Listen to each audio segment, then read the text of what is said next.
ಅಧ್ಯಕ್ಷರು. ಇತ್ತೀಚೆಗಷ್ಟೇ ಯಶಸ್ವಿ film festival ನ ನಿಭಾಯಿಸಿದ್ದಾರೆ ಸರ್. ಸರ್ ಗೌರವ್ ಹೇಳ್ತಾ ಇದ್ರು ನಾವು ಚಿಕ್ಕಳಿಂದ ನೋಡ್ತಿದೀವಿ ಅಂತ, ಆದ್ರೆ ನೀವು ಹಂಗೆ ಇದ್ದೀರಾ ಸರ್, ನಿಮಗೆ ವಯಸ್ಸಾಗಿದೆ ಅಂತ ಅವ್ರು ಹೇಳ್ತಿದ್ದಾರೆ ಸರ್. ಸರ್ ನಂಗೆ ಹೇಳ್ದಂಗೆ ವಯಸ್ಸಾಗಿದ್ರು ನಂಗೆ ಎವರ್ ಯಂಗ್. ಸರ್ ಏನ್ ಹೇಳ್ತೀರಿ ಸೂಪರ್ ಹಿಟ್ ಬಗ್ಗೆ? ಎಲ್ಲ ಪತ್ರಕರ್ತರಿಗೆ ಮತ್ತೆ ಟಿವಿ ಮೀಡಿಯಾದವರಿಗೆ ನಮಸ್ಕಾರಗಳು. ಇಲ್ಲಿ ಸುಮಾರು ಹೇಳ್ತಾ ಇದ್ರು ಸಿನಿಮಾ ಹಂಗೆ ಹಿಂಗೆ, ಎಲ್ಲವೂ ಸರಿನೇ.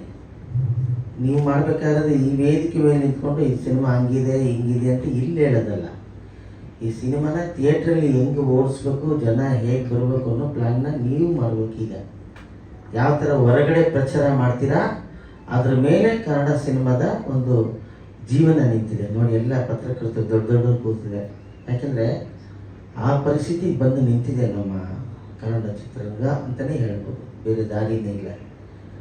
ಇಲ್ಲಿ ಮಾತಾಡ್ಬಿಟ್ಟು ಇಲ್ಲಿ ಹಂಗೆ ಬಂದಿದೆ ಹಿಂಗೆ ಬಂದಿದೆ ಈ ನಾನು ಪಾತ್ರ ಇದನ್ನು ಕರೆಕ್ಟು ನೀವು ಇಲ್ಲಿ ಹೇಳಿ. ನೀವು ಇದೇ ಕೆಲಸವನ್ನು ಹೊರಗಡೆ ಪಬ್ಲಿಸಿಟಿಗೆ ಜನರನ್ನ ಥಿಯೇಟ್ರಿಗೆ ಯಾವುದೇ ರೀತಿಯಲ್ಲಿ ಕರೆಸ್ಬೇಕು ಅನ್ನೋದಕ್ಕೆ ನೀವೆಲ್ಲ ಶ್ರಮಿಸಲೇಬೇಕಾಗತ್ತೆ. ಯಾಕೆಂದರೆ ಒಳ್ಳೆ ಸಿನಿಮಾಗಳು ಕೂಡ ನಮ್ಮ ಈ ಒಂದು ಪರಿಸ್ಥಿತಿಯಲ್ಲಿ, ಯಾಕೆಂದರೆ ಈ ಎಲ್ಲರೂ ರೀಲ್ಸ್ ಬಂದ್ಬಿಟ್ಟವ್ರೆ ಜನರ. ಈಗ ನಾನು ಗಿಲ್ಲಿಯವ್ರ ಬಗ್ಗೆನೇ ಹೇಳ್ತೀನಿ. 4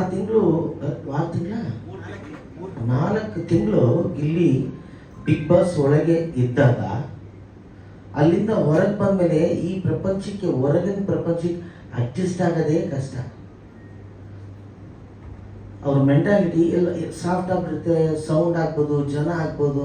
ಯಾಕೆಂದರೆ ಒಳಗಡೆ ಒಂದು 9 ಜನ ಅಷ್ಟು ಇತ್ತು ನಾವು ನೋಡೋಕ್ಕೆ ಗಿಲ್ಲಿ ಏನಪ್ಪ ಎಲ್ಲ ಕಡೆ ಸೈಲೆಂಟಾಗಿ ಅವನು ಅಂತ ಅನ್ನಬಹುದು. ಆದರೆ ಅವರ ಮನಸ್ಥಿತಿನೇ ಹಂಗೆ ಆಗ್ಬಿಟ್ಟಿರುತ್ತೆ, ಅದು ನಮ್ಗೆ ಅರ್ಥ ಆಗಲ್ಲ. ಅದಕ್ಕೆ ಏನು ಹೇಳ್ತಿದ್ದೀನಿ, ಎಲ್ಲರೂ ಈ ಮೊಬೈಲ್ಗೆ ಅಡ್ಜಸ್ಟ್ ಆಗ್ಬಿಟ್ಟವ್ರೆ. ಆ ರೀಲ್ಸ್ಗೆ ಅಲ್ಲಿ ನೋಡೋದು ಮತ್ತೆ ಎಲ್ಲ ಆಫ್ ಮಾಡೋದು, ಎಲ್ಲರ ಜೀವನ ಟೋಟ್ಲಾಗಿ ಮೊಬೈಲ್ ಮೇಲಿದೆ, ಬೇರೆ ಏನರ ಮೇಲೂ ಇಲ್ಲ. ಅದರಿಂದಾಗಿ ಥಿಯೇಟ್ರುಗಳಿಗೆ ಕರೆಕ್ಟಾಗಿ ಜನ ಕೂತ್ಕೊಳ್ಳೋ ಪೇಷನ್ಸು ಇಲ್ಲ ಅಂತ ನನಗನ್ನಿಸ್ತಾ ಇದೆ ಸರ್. ಹೌದಲ್ವ ಸರ್? ಬರೀ ರೀಲ್ಸು. ಈಗ ಏನಾಗಿದೆ ನೋಡಿ, ಕಲಾವಿದನೇ ಇಲ್ಲ. ಮುಂಚೆ ಸಿನಿಮಾ ಆಗಲಿ, ನಾಟಕ ರಂಗಗಳಾಗಲಿ, ಪ್ರತಿಯೊಂದಾಗಲಿ ಕಲೆಗಾರ ಅಂತ ಒಬ್ಬರ್ತಿದ್ದ. ಡ್ಯಾನ್ಸ್ ಆಗ್ಬೋದು, ಅದು ಯಾವುದೋ ಡೊಳ್ಳು ಕುಣಿತ ಇರ್ಬೋದು, ಇನ್ನೊಂದು ಯಕ್ಷಗಾನ ಇರ್ಬೋದು, ಅದಕ್ಕೆ ಅಂತ ಕಲಾವಿದರು ಇದ್ರು. ಈಗ ಇಲ್ಲ. ಈಗ ಮನೆಯಲ್ಲಿ ಇರೋರೆಲ್ಲ ಕಲಾವಿದರೆ. ಯಾರು ಅವನೇ ಕಲಾವಿದ, ಅವನು ಇಟ್ಕೊತಾನೆ, ಏನೋ ಮಾತಾಡ್ತಾನೆ, ಅದನ್ನು ಅಪ್ಲೋಡ್ ಮಾಡ್ತಾನೆ, ಅವನದೇ ಒಂದು ಯೂಟ್ಯೂಬ್ ಸ್ಟಾರ್ಟ್ ಮಾಡ್ತಾನೆ, ಏನೋ ಬಡ್ಕೊತಾ ಇರ್ತಾರೆ. ಅದನ್ನ ನೋಡಿ ನಾವಲ್ಲಿ ಅಂದ್ಬಿಟ್ಟು ಮಜಾ ತಗೊಂಡು ಮನೇಲಿ ಕೂತ್ಕೊಂಡ್ಬಿಟ್ಟು ಥಿಯೇಟ್ರಿಗೆ ಬರೋದೇ ಮರೆತುಬಿಟ್ಟು ಅವ್ರೆ. ಅದು ಚೆನ್ನಾಗಿರದೆ ಹೋಗಲಿ. ಅದು ಕೆಲವು ಇನ್ನೂ ಮಾತಾಡೋದಿಲ್ಲ, ಯಾಕೆಂದರೆ ಏನೇನೋ ನೋಡೋಕ್ಕಾಗಲ್ಲ. ಯಾವುದೋ ಹಳ್ಳಿ ಏನೇನೋ ನಮ್ಮ ಡ್ರೈವರ್ ಇದ್ದಾನೊಬ್ಬ ಮಂಜು ಅಂತ, ಅಲ್ಲೆಲ್ಲ ನಿಂತವನೇ 24 ಗಂಟೆ ನಿಂತ್ಕೊಂಡೇನೆ ಮೊಬೈಲು. ಆ ಗಾಡಿ ಈ ಥರ ಹುಚ್ಚರಾಗ್ಬಿಟ್ಟವ್ರೆ. ಇದೊಂದೇ ಪದ ನಂತರ ಮಿಕ್ಕಿರೋದು ಅಲ್ವಾ, ಹುಚ್ಚರಾಗ್ಬಿಟ್ಟಿದ್ದಾರೆ. ಅವರು ಬೇರೆ ಏನು ತಲೆ 24 ಗಂಟೆ ಮೊಬೈಲ್ ಜೊತೆನೆ ಜೀವನ ನಡೆಸ್ತಾರಂಥ ಒಂದು ಪರಿಸ್ಥಿತಿ ನಮಗೆ ಬಂದ್ಬಿಟ್ಟಿದೆ ಈಗ ಸರ್. ಹಂಗಾಗಿದೆ ಸರ್, 24 ಗಂಟೆ ಮೊಬೈಲು, ಬೇರೆ ಏನು ನಮ್ಮ ತಲೆಗೆ ಬರ್ತಲ್ಲ. ಈ ಟೈಮಲ್ಲಿ ನೀವು ಇಲ್ಲಿ ಮಾತಾಡಿದ್ನ ಜನರನ್ನ ಥಿಯೇಟ್ರಿಗೆ ಹೇಗೆ ಕರೆಸ್ಬೇಕು, ಕಥೆನ ಯಾವ ಥರ ಹೇಳಬೇಕು ನೋಡಿ. ಎಷ್ಟು ಕಲಾವಿದರು ಇದ್ದಾರೆ ಅಂದರೆ, 100 ಕಲಾವಿದರಿದ್ದಾರೆ ಈ ಸೂಪರ್ ಹಿಟ್ ಸಿನಿಮಾದಲ್ಲಿ. ನಾನು ಅದಕ್ಕೋಸ್ಕರ ವಿಜಯಾನಂದ್ ತುಂಬ ಒಳ್ಳೆಯ ಒಬ್ಬ ಮನಸ್ಸಿರುವಂಥ ಒಬ್ಬ ರೈಟ್ರು. ಸಾಕಾಗ ಪೆನ್ ಪಟ್ ಪಟ್ ಪಟ್ ಅಂತ ಅಲ್ಲೇ ನಂದೊಂದು ಡೈಲಾಗ್ ಯಾವ್ದು ಎಲ್ಲರಂತೆ ಹೇಳ್ಕೊಂಬರ್ತಿರಲಿಲ್ಲ ಕಡೆಯಲ್ಲಿ, ಅದಲ್ಲ ಈ ಸಿನಿಮಾಗೆ ಒಳ್ಳೆ ಡೈಲಾಗ್ ನನ್ನ ಮನಸ್ಸಲ್ಲೇ ಇತ್ತು ಕಡೆಗೆ. ದುಡ್ಡು ಅನ್ನೋದು ಎಲೆಕ್ಷನಲ್ಲಿ ಈ ಪೊಲಿಟಿಷಿಯನ್ ಕೂಡ ಕುಕ್ಕರ್ ಇದ್ದಂಗೆ, ಇವತ್ತಿರುತ್ತೆ ನಾಳೆ ಹೋಗುತ್ತೆ, ಏನೂ ಮಾಡೋಕ್ಕಾಗಲ್ಲ. ಸ್ನೇಹ ಪರ್ಮನೆಂಟ್ ಆಗಿ ಉಳಿಯುತ್ತೆ ಅಂತ ಅದೇನಿಲ್ಲಲ್ಲ. ಈ ದುಡ್ಡು ಅನ್ನೋದು ಎಲೆಕ್ಷನ್ ಟೈಮಲ್ಲಿ ಈ ಪೊಲಿಟಿಷಿಯನ್ಸ್ ಮಾರೋ ಅಥವಾ ಕೊಡೋ ಕುಕ್ಕರ್ ಇದ್ದಂಗೆ, ಅದು ಇರುತ್ತೆ ನಾಳೆ ಹೋಗುತ್ತೆ ಅಲ್ಲಮ್ಮ. ಆದರೆ ಸ್ನೇಹ ಹಂಗಲ್ಲ, ಅದು ನಮ್ಮ ಪುಟ್ಗೋಸಿ ಇದ್ದಂಗೆ ಯಾವಾಗೂ ನಮ್ಮ ಜೊತೆನೇ ಇರುತ್ತೆ ಅನ್ನೋದು ಅದು ಸ್ನೇಹ ಅನ್ನೋದು ಅಂತ ಹೇಳಿದ್ವಿ. 2-3 ಡೈಲಾಗ್ ನಾಗಿಂದ ಬರೆಸಿದಾಗ ನಮಸ್ಕಾರ ಹೇಳಿದ್ದೀನಿ. ತುಂಬ ಚೆನ್ನಾಗಿ ನನಗೆ ಈ ಸಿನಿಮಾದ ಅನಿಸೋದು ಕಾಮಿಡಿ. ಕತೆ ಹೇಗಿದೆ, ಕತೆ ಹೆಂಗಿರುತ್ತೆ ಅದೆಲ್ಲ ಈಗಿನ ಜನ್ರೇಷನ್ ಜನಕ್ಕೆ ಬೇಕಾಗೇ ನಮ್ಮ ನಮ್ಮನ್ನು ಎಂಟರ್ಟೈನ್ ಮಾಡ್ತಾರೆ, ಏನು ನಗಿಸ್ತಾರೆ ಅಂದರೆ. ಅದರಲ್ಲೂ ನಮ್ಮ ಇವರು ನಿಮ್ಮ ಪರ್ಫಾರ್ಮೆನ್ಸ್ ನನಗೆ ಭಾಳ ಇಷ್ಟ ಆಯಿತು. ಗೌರವ್ ಎಷ್ಟು ಈಸಿಯಾಗಿ ಲೀಲಾಚಾರವಾಗಿ ಟೆನ್ಷನ್ನೇ ಮಾಡ್ಕೊಳ್ಳಲ್ಲ ಹುಡುಗರು. ನಾವು ತುಂಬ ತಲೆ ಕೆಡಿಸ್ಕೊಂಡು ಓವರ್ ಎನರ್ಜಿ ಹಾಕಿ ಪಲ್ಟಿ ಹೊಡೆದು ಹಿಂಗೆಲ್ಲ ಬಂದ್ವಿ 35 ವರ್ಷ ಅಲ್ವಾ. ಈಗ ನಮ್ಮ ಜೊತೆಲಿ ಆಕ್ಟ್ ಮಾಡ್ಬೇಕಾದ್ರೆ ಕೆಲವ್ರು ಬೇಕು ಅಂತ ಅಡ್ಡ ಬಂದ್ಬಿಡೋದು, ಯಾಕೆಂದ್ರೆ ಅವ್ರು ಕಾಣ್ಬೇಕಂತೆ. ಇಲ್ಲ 2-3 ಡೈಲಾಗ್ ಜಾಸ್ತಿ ಸ್ಕ್ರಿಪ್ಟಲ್ಲಿ ಇಲ್ಲ ಅಂದ್ರೂ ಓವರ್ ಡೈಲಾಗ್ ಹೇಳ್ತಾನೆ ಇರೋದು ಉದ್ದಕ್ಕೂ. ಯಾಕ್ರಿ ಸ್ಕ್ರಿಪ್ಟಲ್ಲಿ ಇಲ್ವಲ್ಲೇ, ನಾವು ಕಾಣ್ಬೇಕಲ್ಲ ಜನರಿಗೆ, ನಾನು ಹೈಲೈಟ್ ಆಗಬೇಕು ಅನ್ನೋದು ಅದಲ್ಲ. ಸುಮ್ಮನೆ ಸೈಲೆಂಟಾಗಿ ಇದ್ರೂ ಹೈಲೈಟ್ ಆಗಿಬಿಡುತ್ತೆ. ಒಂದೇ ಡೈಲಾಗ್ ಹೈಲೈಟ್ ಆಗ್ತಾ ಹೋಗುತ್ತೆ, ಗೌಂಡಮಣಿ ಚಂದ್ರಿಕ. ಆ ರೀತಿಯಲ್ಲಿ ತುಂಬ ಚೆನ್ನಾಗಿ ಮಾಡ್ಕೊಂಡು ಹೋದ್ರಿ ನೀವು. ಆಮೇಲೆ ನಮ್ಮ ಅವ್ರಿಗೆ ನಾನು ಒಂದು ಮಾತು ಹೇಳಿದ್ದೆ, ನೀವು ಅಸೋಸಿಯೇಟ್ ಆಗಿ ವರ್ಕ್ ಮಾಡಿದ್ರಿ ಸಿನಿಮಾದಲ್ಲಿ. ಅವಾಗ ನಾನು ಹೇಳಿದ್ದೆ, ಇಲ್ಲಮ್ಮ ಯಾಕೆ ನೀನು ಇಲ್ಲಿ ಬಂದು ಇದು ಮಾಡ್ತಾ ಇದ್ದೆ, ಹೀರೋಯಿನ್ ಏನೋ ಬೇರೆ ಮಾಡೋ ಅಂತ ಹೇಳಿದಲ್ಲ ನನಗೆ, ನೋಡಿ ಹೀರೋಯಿನ್ನೇ ಆಗ್ಬಿಟ್ಲು ನೋಡಿ. ಆ ರೀತಿ ನಿಮ್ಮ ಸಿನಿಮಾಗೆ ಈಗ ಪಬ್ಲಿಸಿಟಿ ಆ್ಯಕ್ಚುಲಿ ಅವಶ್ಯಕತೆ ಇದೆ. ಆದರೂ ಕೂಡ ನಿಮ್ಮ ಸಿನಿಮಾ ನೀವೇನು ಹೆಸರಿಟ್ಟಿದ್ರೋ ಅದು ಆಲ್ರೆಡಿ ಸೂಪರ್ ಹಿಟ್ ಆಗಿದೆ. ಯಾಕೆಂದರೆ ಇವರಿಗೆ ದೇವರ ಆಶೀರ್ವಾದ ಭಾಳ ಚೆನ್ನಾಗಿದೆ.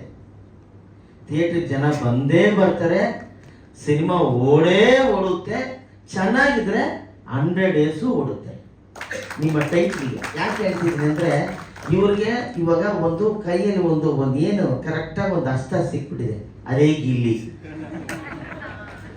ನಾವು ಸ್ವಲ್ಪ ಓಪನ್ ಮಾರ್ಕೆಟ್. ಗಿಲ್ಲಿ ಸರಿಯಾದ ಸಮಯಕ್ಕೆ ಬಿಗ್ ಬಾಸ್ ಒಳಗೆ ಹೋಗಿ ಮಾಡದೇ ಇರೋವಂಥ ಒಂದು ಸಾಧನೆಯಿಂದ ಜನರ ಮುಂದೆ, ಬಿಗ್ ಬಾಸ್ ಅಲ್ಲಿ ಸಾಧನೆ ಅಂತ ಹೇಳ್ತಾ ಇಲ್ಲ, ಜನರ ಮುಂದೆ ಅಷ್ಟು ಹತ್ರವಾಗ್ಬಿಟ್ಟಿದ್ದಾರೆ ಗಿಲ್ಲಿ. ತುಂಬ ಹತ್ರ ಆಗಿದೆ ಗಿಲ್ಲಿ. ಈ ರೇಂಜಲ್ಲಿ ಬಿಗ್ ಬಾಸ್ ಅಲ್ಲಿ ಜನರಿಗೆ ಇಷ್ಟು ಕ್ಲೋಸ್ ಆದಂಥವ್ರು ಯಾರೂ ಇಲ್ಲ. ಇಷ್ಟು ಫೇಮ್ ಆಗಿರೋಂಥವ್ರು, ಇಷ್ಟು ಏನದು ಅಭಿಮಾನಿಗಳನ್ನ ಪಡೆದಿರೋಂಥವ್ರು ಮನೆಗೆ ಗಿಲ್ಲಿನ ಇಷ್ಟಪಡ್ತಾರೆ. ನನ್ನ ಸ್ನೇಹಿತರಿದ್ದಾರೆ ಸರ್, ಇವರು ಈ ಪೊಲ್ಯೂಷನ್ ಡಿಪಾರ್ಟ್ಮೆಂಟ್ನವರು. ಸರ್ ಒಂದೇ ಒಂದ್ಸಲಿ ನಮ್ಮ ಆಫೀಸ್ಗೆ ಹೆಂಗಾರು ಮಾಡಿ ಗಿಲ್ಲಿನ ಕರ್ಕೊಂಬನ್ನಿ ಸರ್, ನಾವು ಅವ್ರ ಜೊತೆ ಒಂದು ಊಟ ಮಾಡಬೇಕು ಅಂತಾರೆ. ನಾನು ಮುಖಸ್ತುತಿಗೆ ಹೇಳ್ತಾರೆ. ನನ್ನ ವೈಫು ಅವಳಿಗೆ ಕೂತ್ಕೊಂಡು ಹೋಗಿ ಬಿಗ್ ಬಾಸ್ ಅಂದ್ರೆ ಗಿಲ್ಲಿ ಬಗ್ಗೆ ಬೇರೆ ಇದ್ರಲ್ಲ ಅವ್ರಲ್ಲ ಕಂಟೆಸ್ಟೆನ್ಸ್, ಅವ್ರು ಏನಾರು ಮಾತಾಡ್ತಾರೆ, ಹೆಂಗ್ ಮಾತಾಡ್ತಾರೆ ಅವ್ರು ಗಿಲ್ಲಿ ಬಗ್ಗೆ ಅಂತ ಎದ್ಬಿಡ್ತಾರೆ ಅವಳು ಟಿವಿ ಮುಂದೆ. ಅಂತ ಫ್ಯಾನ್ಸ್ ಇರಬೇಕಾದ್ರೆ ನಿಮ್ಮ ಸಿನಿಮಾ ಟೈಟ್ಲು ಏನೇಳಿ ಸೂಪರ್ ಹಿಟ್ ಒಂದೇ ಬರ್ತಾರೆ. ಅದರಲ್ಲೂ ಇಡೀ ಕರ್ನಾಟಕದ ಜನ ಗಿಲ್ಲಿಗೆ ಫ್ಯಾನ್ಸ್ ಆಗಿದ್ದಾರೆ. ನೀವು ಅದನ್ನ ಹಂಗೆ ಉಳಿಸ್ಕೊಳ್ಳಿ.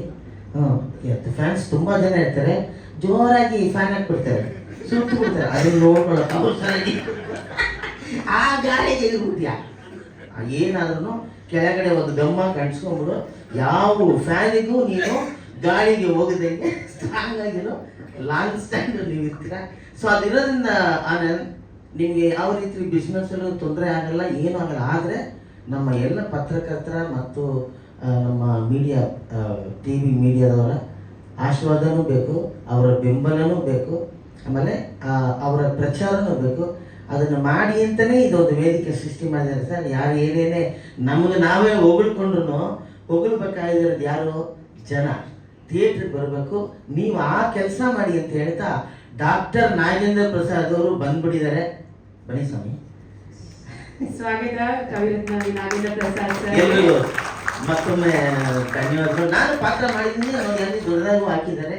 ಎಲ್ಲರೂ ನನಗೆ ಗೌರವ್, ಗಿಲ್ಲಿ ಎಲ್ರಿಗೂ ಕಂಗ್ರ್ಯಾಚುಲೇಷನ್, ಎಲ್ರಿಗೂ ಕಂಗ್ರ್ಯಾಚ್ ಹೇಳ್ತಾ ನನ್ನ ಭಾಷಣವನ್ನು ಮುಗಿಸಿ, ಇದು ಒಂದು ಸೈಜ್ ಔಟ್ವಾ